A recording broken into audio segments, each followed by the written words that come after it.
Magandang hapon, ngayon po ay araw ng linggo, September 10, 2023. Update po muli sa lagay ng panahon.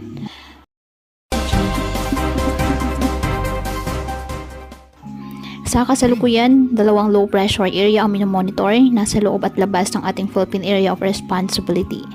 Ang unang LPA ay nasa loob ng ating PAR, huling namataan ng pag-asa dyan po sa may east-northeast ng extreme northern Luzon.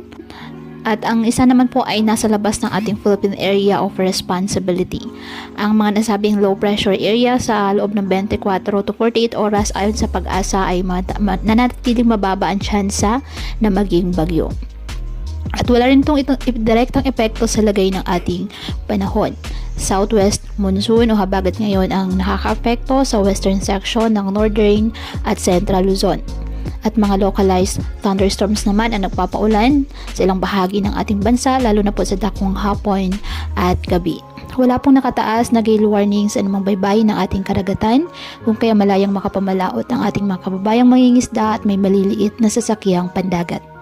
Ngayong araw, ang Batanes at Babuyan Islands makakaasa ng maulap na kalangitan na may mga kalat-kalat na pag-ulan at thunderstorms dahil po sa habagat. At ang nalalabing bahagi naman ng ating bansa kasama ang Metro Manila, generally maaliwalas ang panahon, mainit at maalinsangan. May tsansa pa rin po ng mga thunderstorms, lalo na po yan sa dakong hapon at gabi. Kaya pinapayuhan ng ating mga kababayan na may maingat at maging alerto po sa mga posibleng pagbaha at pagguho ng lupa, at ugaliin na magdala palagi ng payong o kahit anumang panangga sa ulan sa tuwing lalabas ng ating mga tahanan.